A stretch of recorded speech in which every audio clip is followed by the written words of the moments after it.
Document ಮದುವೆ card ಇಲ್ಲ ಏನಿಲ್ಲ ಹೆಂಗ್ ರಿಜಿಸ್ಟರ್ ಮಾಡ್ರಿ? ಎಷ್ಟು ರೊಕ್ಕ ತಗೊಂಡ್ರಿ? ಎಷ್ಟು ರೊಕ್ಕ ತಗೊಂಡು ಒಳಗಿನ ನೋಟಿಸ್ ಹಚ್ಚಿ ಹಂಗ ರೊಕ್ಕ ಹಚ್ಚಿದ್ರೆ ಮೈ ಹೋಗ್ಬಿಡುದು. ಸಾರ್ವಜನಿಕವಾಗಿ ನೋಟಿಸ್ ಹೊರಗೆ ಮದುವೆ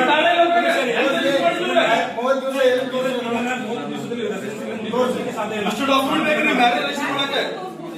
ಅಡ್ರೆಸ್ ಡಾಕ್ಯುಮೆಂಟ್ ಬಾಂಡ್ ಏನಿಲ್ಲ. ನಾನು ಬರ್ತ್ ಇವತ್ತು ಹುಟ್ಟಿ 10 ವರ್ಷದಿಂದ ಹುಟ್ಟಿದ್ದೀನಿ ಅಂತ ತೋರಿಸಿದ್ರೆ ಇವತ್ತು ಹುಟ್ಟಿದ ಕನ್ಸಿಡರ್ ಆಗಿದ್ದು 10 ವರ್ಷ ಹುಟ್ಟಿದ ಕನ್ಸಿಡರ್ ಆಗಿದ್ದು. ಇದು ಬಾಂಡ್ ಮೇಲೆ ಡಿಪೆಂಡ್, ಇದು ಡೇಟ್ ಮೇಲೆ ಡಿಪೆಂಡ್, ಟೈಮ್ ಮೇಲೆ ಡಿಪೆಂಡ್. ಬಾಂಡ್ ಕೊಡೋ ಕ್ವಶನ್ ಐಡೆಂಟಿಫೈ ಮಾಡಿದ್ರಿ, ಈಗ ಐಡೆಂಟಿಫೈ ಮಾಡಿದ್ರಿ.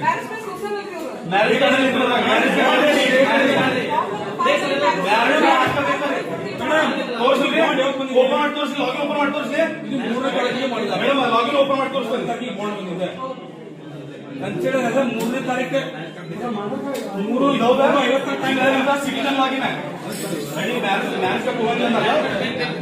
ತೋರಿಸ್ತಾನೆ ಹೆಂಗ್ ಮಾಡಿ ತೋರಿಸ್ತಾನೆ ಲಾಗಿನ್ ಮಾಡೋದು ಎಲ್ಲೇ ಲಾಗಿನ್ ಮಾಡಿದ್ರು ನಮಗೆ ಒಂದು ಮಾಡ್ಕೊಡ್ಬೇಕು. ಡಾಕ್ಯುಮೆಂಟ್ ಇಲ್ಲ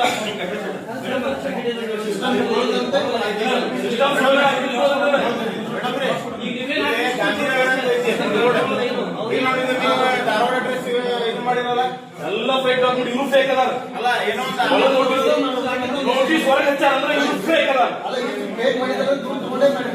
ತಗೊಂಡ್ರ 10-20 ಸಾವಿರ ರೂಪಾಯಿ ತಗೊಂಡಿರ್ಬೇಕಾದ್ರೆ ನೋಟಿಸ್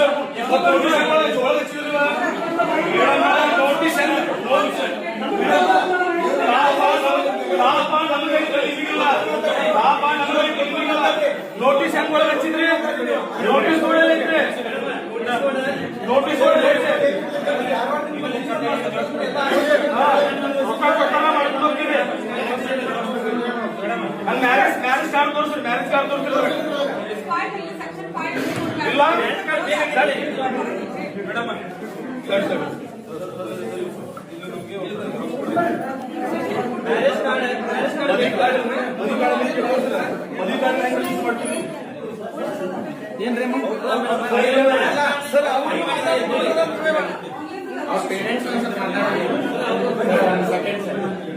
ಸ್ವಲ್ಪ ಕೈ ಬಿಡಿಲ್ಲ ಮಾತಾಡ